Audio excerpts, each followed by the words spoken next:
नमस्कार, मी प्राध्यापक बापूसाहेब कुमार गर्डे पाटील, तुळजाभवानीचा पुजारी.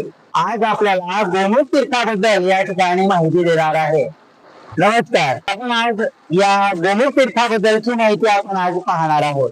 याआधी आपण कल्लोळ तीर्थाची माहिती पाहिली की ब्रह्मदेव आणि देवीच्या अभिषेकासाठी या ठिकाणी सर्व तीर्थांना तिथं आवाहन केलं होतं. माझीच इच्छा या विष्णू भगवंतांच्या मनामध्ये सुद्धा उत्पन्न झाली आणि मग विष्णू भगवंतांनाही देवीच्या अभिषेकासाठी या ठिकाणी काहीतरी करण्याची इच्छा ज्यावेळेस प्रगट झाली, त्यावेळेस त्यांनी या ठिकाणी गंगेला साक्षात तुळजापूरमध्ये आणण्यासाठी त्यांनी आपलं जे वाहन आहे गरुडदेव यांना या ठिकाणी कैलासावरती पाठवलं आणि त्या ठिकाणी असणाऱ्या गंगेला या ठिकाणी गरुड देवताच्या सहाय्यानं या तुळजापूरमध्ये आणलेलं आहे.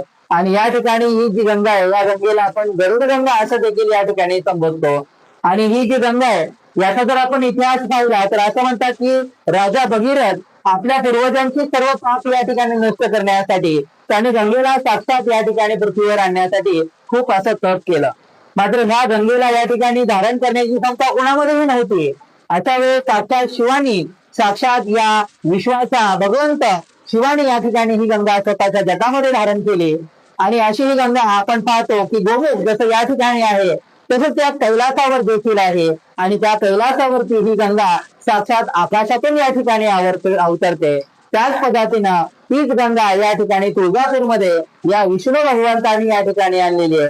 आणि यामुळे भक्तांना कुठेही दुसरीकडे जाण्याची गरज नाहीये. या ठिकाणी या पाण्यामध्ये त्यांनी जर आंघोळ केली तर साक्षात गंगेचं पुण्य, गंगा नाल्याचं पुण्य हे भक्तांना या ठिकाणी मिळत असतं. तर अशी ही गोमुखातून वाहणारी ही गंगा आहे. यासोबत याची अजून एक दुसरी कहाणी अशी म्हटली जाते की या ठिकाणी गरुडनाथ बुवा म्हणून नाथ संप्रदायातील महाराज हे देवीचे पहिले मुख्य या ठिकाणी महंत होते. मग एकदा अशाच वेळेस या महंताने या गरीबनाथ बुवांनी या ठिकाणी देवीकडे हट्ट धरला, हे देवी मला गंगेमध्ये जायचंय आणि गंगेमध्ये जाऊन मला गंगा न्हावून यायचं आहे, कारण माझे हे जे पाप आहेत किंवा मला जी मुक्ती मिळणार आहे ही गंगा न्हाल्याशिवाय मिळणार नाही. आणि म्हणून ते देवीकडे हट्ट करून बसले की मला आता काशीला जायचंच आहे, मला गंगेत आंघोळ करायचीच आहे. मात्र देवी त्यांना खूप विरोध केला की जाऊ नको. मात्र ते ऐकायला तयार नव्हते. अशा वेळेस आई भवानीनं, आई जगदंबेनं यांच्या हाती एक लिंबू आणि काठी या ठिकाणी दिली आणि सांगितलं की ज्यावेळेस तू या गंगेमध्ये नाहशील त्यावेळेस तिथल्या गंगेमध्ये हे तू सोडून दे. मग त्या पद्धतीनं ते महाराज या ठिकाणी काशीला गेले, गंगेमध्ये नाहले आणि सांगितलेल्या आईप्रमाणे लिंबू आणि काठी त्यांनी गंगेमध्ये सोडलं आणि वापस या ठिकाणी दर्शन घेऊन ते तुळजापूरला परत आले. आणि परत आल्यानंतर चला आता आपल्या आई भवानीच्या दर्शनासाठी आपण जाऊया असा त्यांच्या मनात विचार आल्यानंतर ते आई भवानीच्या दर्शनाला जात असताना याच गोमुख तीर्थामध्ये आले आणि पुढे हात असा करतात हे लिंबू आणि काठी साक्षात या गोमुखातून त्यांच्या हातावरती पडलं आणि त्यांना त्यांची चूक लक्षात आली की आपण उद्याच तिकडे गेलो खरी तर गंगा या ठिकाणीच अवतरते. आणि मग त्यांना त्यांची चूक कळाली आणि मग ते देवीकडे गेले, देवीला माफी मागू लागले, हे आई जगदंबे मी चुकलो, मी अज्ञानी आहे, मला माफ करावी. मात्र आई थोडीशी न ऐकल्यामुळे क्रोधित झालेली होती. आणि मग अशा वेळेस आई भवानीने त्यांना शाप दिला की तू यापुढे माझ्या कधीही दर्शनाला यायचं नाही.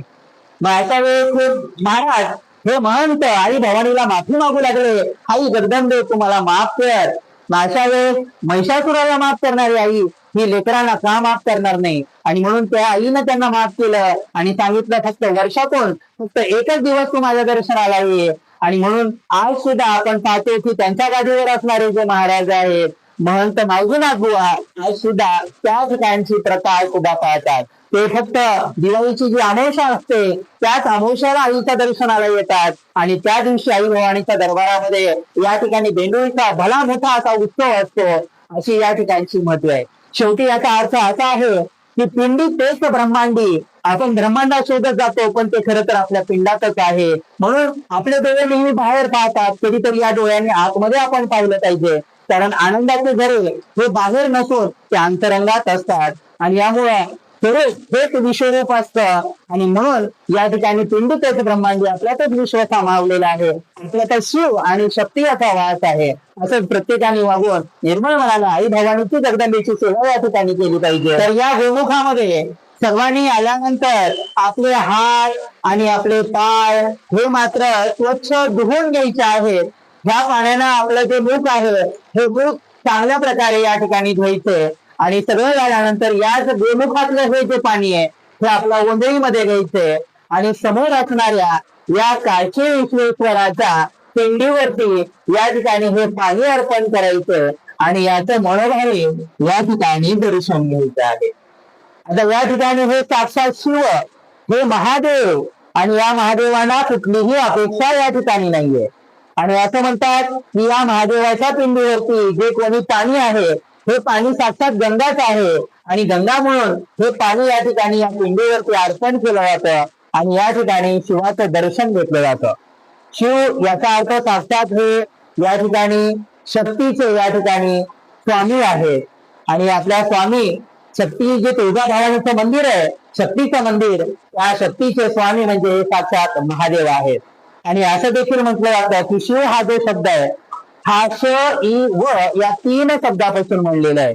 अर्थात शिवामध्ये जी पहिली वेलांटी आपण देतो ही पहिली वेलांटी म्हणजे शक्ती आहे आणि या शक्तीचं पहिली वेलांटी ही जर आपण काढून टाकली तर मात्र शिवाचा क्षय होऊन जातो. त्या शिवामध्ये कोणताही अर्थ राहत नाही आणि म्हणून म्हणतात की जर तुम्हाला या शिवाला प्राप्त करायचं असेल तर तुम्हाला आधी शक्तीची आराधना करणे गरजेचं आहे. कारण शिव आणि शक्ती हे वेगळे नाहीतच ते साक्षात एकच आहेत आणि यामुळं दोघांनाही आपण मनोभावे या ठिकाणी नमस्कार करून त्यांचा आपण आशीर्वाद या ठिकाणी घेतो.